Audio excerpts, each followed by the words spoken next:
Bonjour tout le monde, j'espère que vous allez bien par cette journée, que le mauvais temps, la grisaille du mois de novembre n'affecte pas trop votre morale.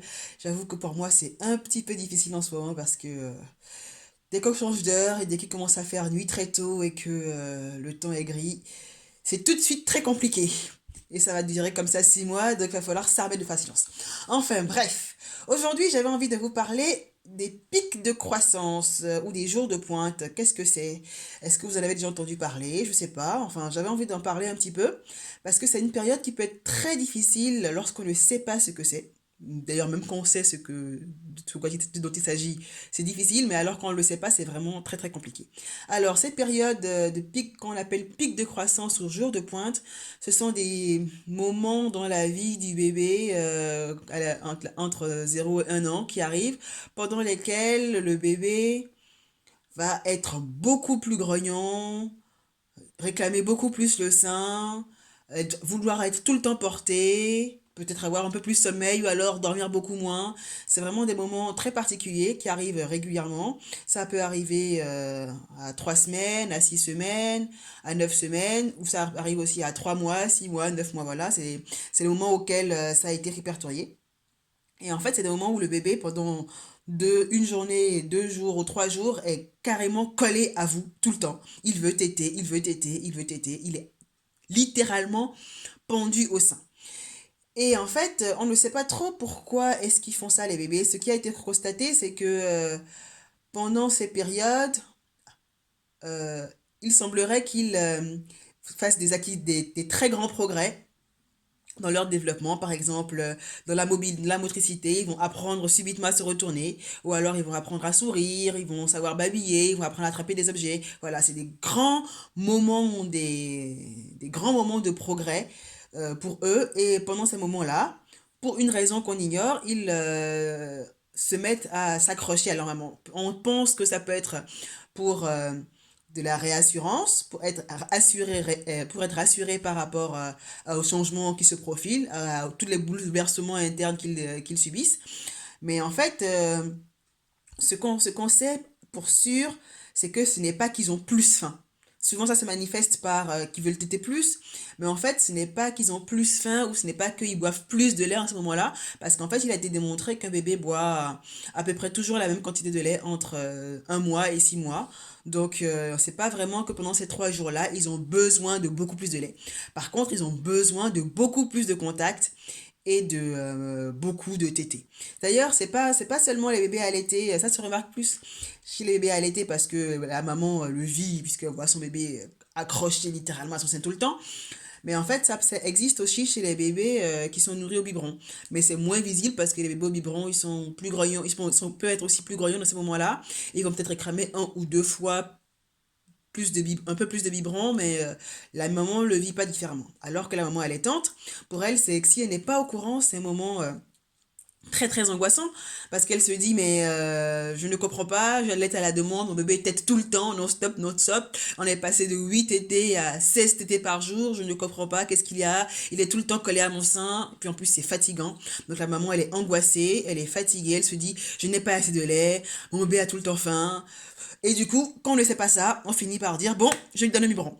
Et voilà, et ça c'est la chose à ne surtout pas faire. Faut tout simplement respirer un beau coup. Voilà, se dire que c'est un moment passager, que ça va passer. En fait, si ça vous arrive, vous dites, il a quel âge bébé? Est-ce qu'il a 3 semaines, 6 semaines, 3 mois? Bon, c'est bon. C'est les pics de croissance. Je sais que ça va passer. Voilà. Se dire que ça va passer, que c'est juste un moment passé. Et pendant ce temps-là, il n'y a rien d'autre à faire que de satisfaire à la demande du bébé, à son besoin de contact et à son besoin de téter, en le portant plus souvent en porte-bébé, en apprenant à l'allaiter en écharpe ou en porte-bébé, en apprenant à l'allaiter allongé, comme ça, est-ce que vous dormez pendant qu'il tète, ou alors vous vous installez confortablement sur votre canapé, vous regardez des séries, ou alors vous lisez un bouquin pendant que votre bébé est accroché au sein. Voilà, des petites choses à faire pour passer le temps et, euh, et surtout, dédramatiser. Ne pas se dire que c'est parce que vous manquez de lait. Parce que vous aurez, évidemment, comme votre bébé tète tout le temps, vous avez la sensation de sein vide. Vos seins sont subitement vides, ils sont tout mous. Vous avez l'impression qu'il n'y a pas de lait qui sort, puisqu'il est tout le temps au sein. Et en fait, non, vous avez suffisamment de lait. De toute façon, production s'adapte à la demande du bébé, hein, c'est bien le principe de l'offre et de la demande propre à l'allaitement maternel.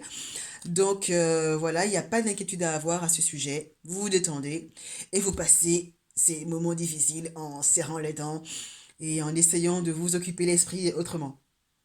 Par contre, une chose aussi qui peut être difficile pendant ces moments, c'est que comme le bébé est tout le temps suspendu à votre sein, vous pouvez avoir des douleurs, des douleurs au mamelon, des espèces de frottements, parce qu'il frotte, enfin il tète tout le temps, donc au bout de moment, votre mamelon est irrité.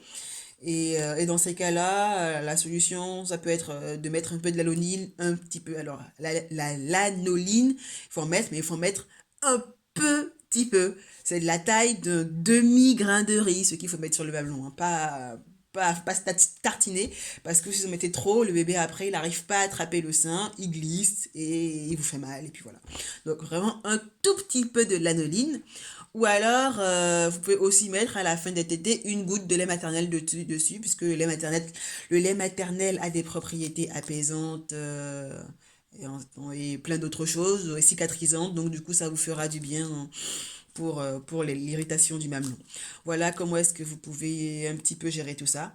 Et surtout, laissez faire le bébé, laissez le téter, détendez-vous, respirez, voilà. Par contre, je veux quand même attirer votre attention sur une chose. Donc, ces pics de croissance-là arrivent autour de 3 semaines, autour de 6 semaines, autour de 3 mois, autour de 6 mois et autour d'1 an. Ce n'est pas des dates fixes, ça varie en fonction des bébés. Il y a des pics de croissance qui peuvent passer inaperçus, vous ne vous en rendrez pas compte. Le premier, en général, celui de 3 mois, vous vous en rendez compte parce que du jour au lendemain, votre bébé change complètement de comportement, vous savez pas pourquoi. Il n'est pas malade, il a rien, voilà. Et du coup, du jour au lendemain, celui-là, vous le remarquez. Par contre, par ailleurs, il doit continuer à mouiller ses couches normalement, ne pas avoir de douleurs particulières, euh, il est grognant, mais voilà, il est pas malade, il mouille normalement, il n'est pas constipé, voilà, rien, pas de soucis digestifs, parce que dans ce cas-là, s'il se met subitement à beaucoup plus téter et qu'il ne mouille pas ses couches, ou qu'il n'a pas assez de sel, ou que vous le sentez, son ventre dur, douloureux, là, dans ce cas, c'est qu'il y a un souci, il faut consulter.